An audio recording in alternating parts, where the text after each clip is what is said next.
Internet ছাড়া বর্তমানে আমাদের জনজীবন কল্পনাই করা যায় না। আর এই ইন্টারনেট আমাদের কাছে পৌঁছে দেওয়ার কাজ করে সাবমেরিন কেবল। সাব মানে হলো নিচে আর মেরিন মানে সমুদ্র, অর্থাৎ সাবমেরিন কেবল দ্বারা সমুদ্রের নিচে অবস্থিত কোনো তারকে বোঝায়। বর্তমান বিশ্বের মোট ইন্টারনেট ট্রাফিকের ৯৯%ই সাবমেরিন কেবলের উপর নির্ভরশীল।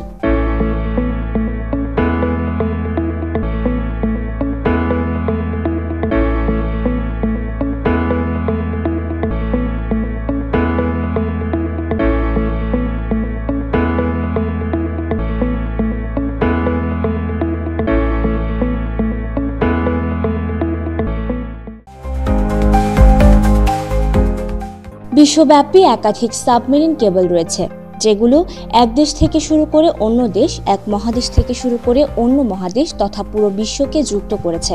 প্রথম সাবমেরিন কেবলটি সফলভাবে স্থাপন করা হয়েছিল 1858 সালে। ট্রান্স আটলান্টিক নামক সেই কেবলটি ব্যবহারের মাধ্যমে টেলিগ্রাফের সংকেত আদান প্রদান করা হতো, যা পরবর্তীতে যোগাযোগ ব্যবস্থার আমূল পরিবর্তন নিয়ে আসে এবং ইন্টারনেট ব্যবস্থার মূল ভিত্তি হয়ে ওঠে। বিশ্বে বর্তমানে 406টির বেশি সাবমেরিন কেবল রয়েছে, যেগুলো প্রায় 12 লক্ষ কিলোমিটারেরও বেশি জায়গা জুড়ে ছড়িয়ে রয়েছে। এক একটি সাবমেরিন কেবল 20 থেকে 25 বছর পর্যন্ত অক্ষত থাকতে পারে। সমুদ্রের নিচে কেবলগুলোকে প্রচণ্ড রকমের পানির চাপ সহ্য করে টিকে থাকতে হয়। পাশাপাশি বিভিন্ন সামুদ্রিক প্রাণীর আক্রমণ ও প্রাকৃতিক দুর্যোগের কারণে এর ক্ষয়ক্ষতির আশঙ্কা থাকে। এমনকি জাহাজের নোঙরের কারণেও এগুলো ক্ষতিগ্রস্ত হতে পারে। এগুলোকে যে কোনো রকমের ক্ষয়ক্ষতির হাত থেকে বাঁচতে 8 স্তর বিশিষ্ট করে তৈরি করা হয়, যার মধ্যে 7টি কাজ করে নিরাপত্তা স্তর হিসেবে, আর একদম ভিতরের স্তরটি অপটিক্যাল ফাইবারের মাধ্যমে ডেটা ট্রান্সমিশনের কাজ করে থাকে। সমুদ্রের নিচে সাবমেরিন কেবল স্থাপন করা বিশ্বের অন্যতম কঠিন কাজগুলোর একটি। এর জন্য কাজ করে বিশেষ ধরনের কিছু জাহাজ। সাবমেরিন কেবল মূলত 3টি ধাপে কাজ করে থাকে। ধাপগুলো হচ্ছে টিয়ার 1, টিয়ার 2 এবং টিয়ার 3।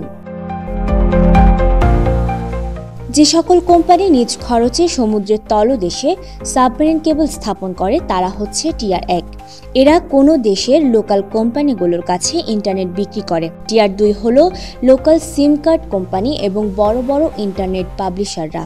সর্বশেষ টিয়ার 3 হচ্ছে বিভিন্ন অঞ্চলের লোকাল ইন্টারনেট সার্ভিস প্রোভাইডার। 2006 সালে প্রায় 750 কোটি টাকা ব্যয় করে প্রথম সাবমেরিন কেবলের সাথে যুক্ত হয় বাংলাদেশ। বর্তমানে বাংলাদেশ 2টো সাবমেরিন কেবলের সাথে যুক্ত আছে। সাবমেরিন কেবলগুলো বিশ্বব্যাপী যোগাযোগ এবং ইন্টারনেট সংযোগে একটি গুরুত্বপূর্ণ ভূমিকা পালন করে। তারা আমাদের সারা বিশ্বের মানুষের সাথে এবং তথ্যের সাথে সংযোগ স্থাপন করতে সক্ষম করে।